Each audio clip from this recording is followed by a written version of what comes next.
What's up guys, this video is all about the Scorpion V2 Airsoft Impact Grenade, better known as the smallest Airsoft impact grenade that you can 3D print. Stay tuned. Let me show you some features of the new Scorpion V2. It is of course completely 3D printed, uses these 8-shot cap gun rings to create a loud bang on impact because it is an impact grenade with a pin only safety. So once you pull the pin, it is armed. The difference between this grenade and the V1 is not only some difference in the design, but also it has a safety and a lot of parts are reinforced to take no supports. When designing this grenade, I had a few goals in mind. Number one, it has to be easy to make, and number two, it has to be cheap to produce. When it comes to being easy to make, this grenade requires no supports at all and only is made out of 3 parts: the bottom, the body, and the striker. When it comes to external parts, all it has is the pin and a spring. It requires very little assembly and takes just as long to print as the body for the Echo Boom, which is about 3.5 hours. Which means in 3.5 hours, you can print this and assemble it. When it comes to the grenade being cheap, it requires very little filament, 44 grams to be exact, which means with 1 spool of filament, you can print 22 of these grenades. That's this much.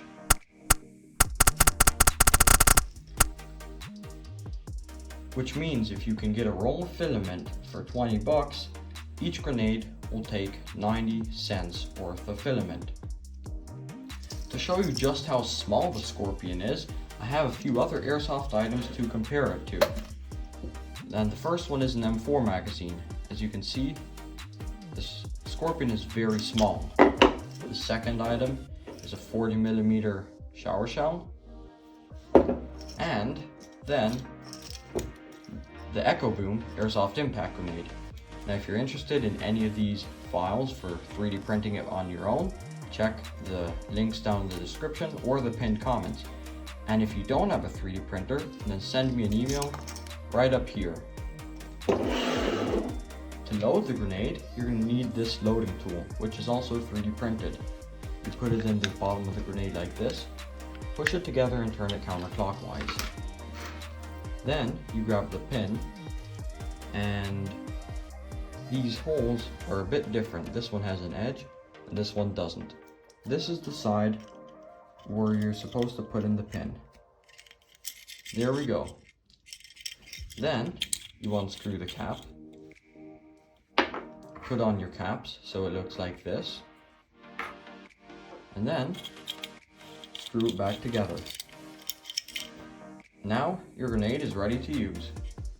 Okay, I'm outside now. I got the grenade right here, and this is the part of the video where I'm gonna say that this grenade is doesn't work as well outside as it does inside. Because the grenade is so small and light, it has a hard time going off on soft surfaces just because it doesn't have enough inertia to set off the system.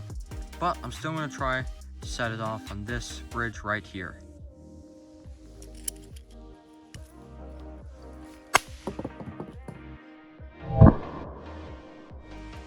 And just for fun, of course, I'm going to take one last throw against that tree.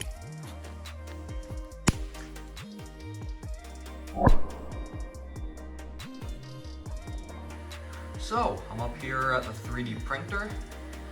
This print just finished. As you can see, we got the 3 parts there, and down here you can see the print time. Printing done, it took 3 hours and 40 minutes. But before I detach the print from the build plate, I just want to show you what external parts you're going to need.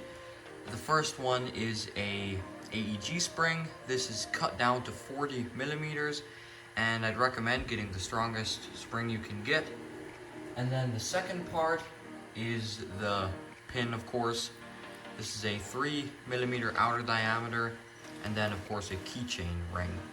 But with that said, I think it's time to break this off the build plate and assemble.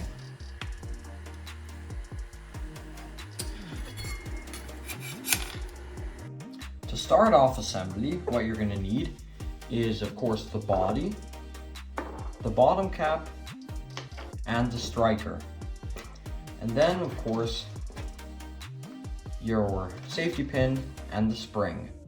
The first thing you're going to do is take the body and the spring and put it down into that hole with the flat side of the spring up. If your spring doesn't have a flat side, it's also not a big deal.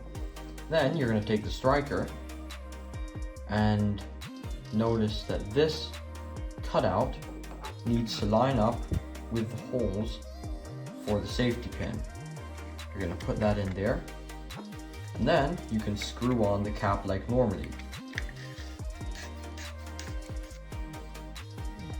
Note that all of these parts, the way I assembled them, came off of the 3D printer 5 minutes ago, and I didn't do any sanding or any support. I didn't remove any supports. And now you can already use it just like normally with the loading tool. If you're having difficulties getting the grenade off and it's not sensitive enough, take the striker and with a file you can sand down these edges just very little. If you do too much, the grenade will not load properly.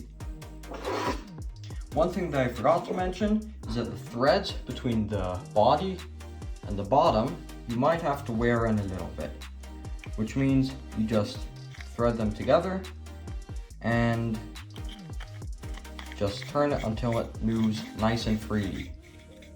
The same might be for the striker. The striker might fit a little bit tight in here, but with spring tension, moving it around should fix the issue. And if your pin is tight in the hole, then you might either have to get a smaller pin or also wear that in.